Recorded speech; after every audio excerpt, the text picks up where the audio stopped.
स्मृते सकलकल्याणभाजनं यत्र ध्यायते पुरुषन्तमजं नित्यं व्रजामि शरणं हरिं सर्वदा सर्वकार्येषु नास्ति तेषाममङ्गलम्।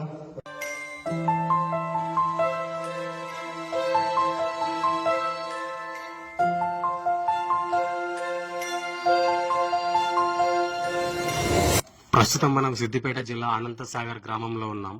ఇక్కడ ఒక నాయి బ్రాహ్మణుడు కులవృత్తిని చేసుకుంటూ ఇటు దేవాలయంలో అర్చకుడిగా జీవనం కొనసాగిస్తున్నాడు.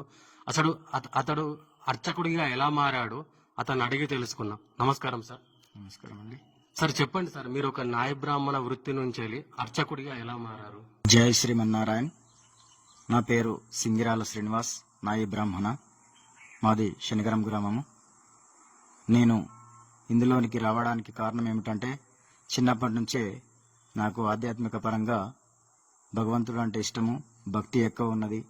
మా నాన్న నేర్పించిన సంస్కారంతోనే నేను ఆ దిశలో ప్రయాణానికి ముందడుగు వేసినాను. అందులో భాగంగా 8వ తరగతి చదివినప్పటి నుంచే నాకు దాని మీద బాగా ఇంట్రెస్ట్ కలిగింది. అట్లా కొద్ది రోజులు జీవనం సాగించాను. 10వ తరగతి వరకు చదువుకొని మా నాన్నగారికి 4 సంతానము. అందులో మాకు ఒక అక్క, నేను పెద్దవాడిని. నాకు 2 తమ్ముళ్ళు ఉన్నారు. మా అక్క పెళ్లి చేసే సమయం లోపల అప్పుడు పరిస్థితులు ఆర్థికంగా కొంచెం ఇబ్బందిగా ఉండి నేను 10వ తరగతి ఫస్ట్ క్లాసు పాస్ అయినా కానీ చదువు మానేసి మా కులవృత్తిని చేసుకుంటూ మా నాన్నకు చేదోడు వాదుగా ఉండేవాడిని. అందులో భాగంగా జీవనం సాగిస్తూ ఉండడం కొన్ని సందర్భాల్లో నేను కొన్ని గ్రంథాలు, బుక్కులు చదువుకుంటూ ఆధ్యాత్మికంగా దాంట్లో ఉన్న విషయాలను గ్రహించి ఇంకా ముందుకు మనము దీని లోపల రాణించాలనే తపనతోని వస్తున్న కాలం లోపల కొద్ది సంవత్సరాల క్రితం నాకు ఒక ఇన్సిడెంట్ జరిగింది. ఒక దేవాలయంకు నేను వెళ్ళినప్పుడు, నువ్వు ఒక నాయి బ్రాహ్మణుడు, నీకు జంజరం లేదు, నువ్వు గుడిలోనికి రావద్దు అని ఒక స్వామి నన్ను నిరాకరణ చేసినాడు. అదే దానిని నేను ఛాలెంజ్గా తీసుకొని, ఎందుకు చేయకూడదు, మన లోపల ఏం తక్కువ ఉన్నది, నేను కూడా సంస్కారంగా ఉంటున్నాను, అందరిలాగా కాకుండా నేను ఒక సిస్టమేటిమైన జీవితం గడుపుతున్నాను, ఒక పద్ధతి ఆచరణ అనేది నా లోపల ఉన్నది కాబట్టి నేనెందుకు చేయకూడదు, ఎందుకు రావద్దు అనే తపనతోని నేను దాని లోపలికి వచ్చేసినాను. అదే కోణం లోపల ముందు అడుగు వేసి దాని లోపల ఉండే అర్చకత్వం లోపల ఉండే విషయాలు ఏమిటి అని గ్రహించి కొన్ని నేర్చుకొని ఈరోజు ఈ దేవాలయంలో కొనసాగుతున్నాను. మూల కారణం ఏమిటంటే, ప్రతి వారికి ఒక టాలెంట్ అనేది ఉంటుంది. మనకు చరిత్రలో చూస్తే ఏ విషయాలు బయటకు వస్తున్నాయంటే, కులము అనేది అప్పుడు చరిత్రలో పట్ల కులాలు అనేటివి లేవు. ఎవరెవరు ఏ వృత్తులలో కొనసాగుతున్నారో ఆ వృత్తిని బట్టే మనుషులు ఈ విధంగా ఈ వృత్తి చేసేవాళ్ళు ఈ కులము, ఈ చేసేవాళ్ళు ఈ కులము అని నిర్ధారణ చేసినారు.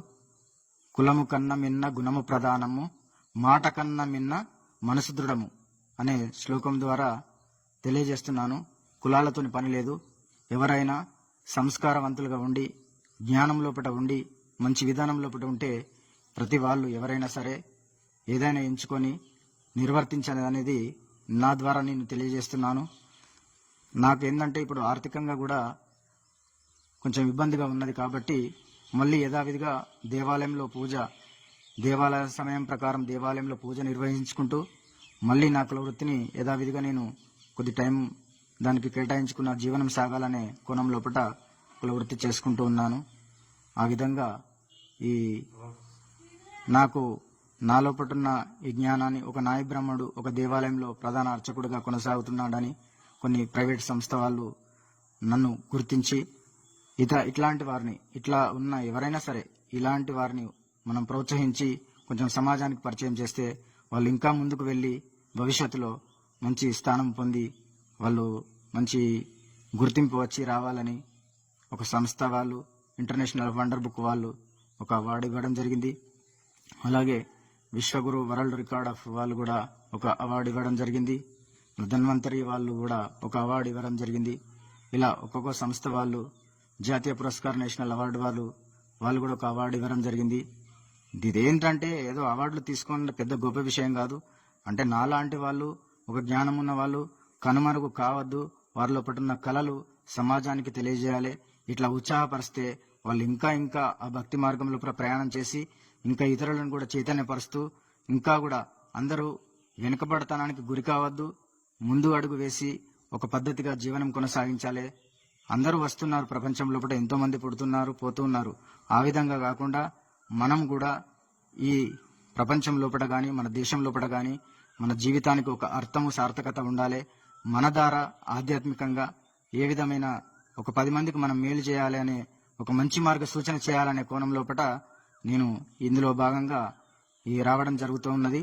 నాకున్న చిన్న చిన్న ఆలోచనలతో, నాకున్న చిన్న అనుభవంతో 10 మందికి చెడు మార్గం కాకుండా చెడు చేసే వాళ్ళని తప్పు అని ఖండిస్తూ, అట్లా కాదు మంచి మార్గంలో ప్రయాణం చేసి జీవనం సాగించాలని నేను చాలా మందికి సూచనలు కూడా చేస్తున్నాను. ఆ కోణం లోపలనే ఈ దేవాలయం లోపల అర్చకుడిగా కొనసాగుతున్నాను. జై శ్రీమన్నారాయణ.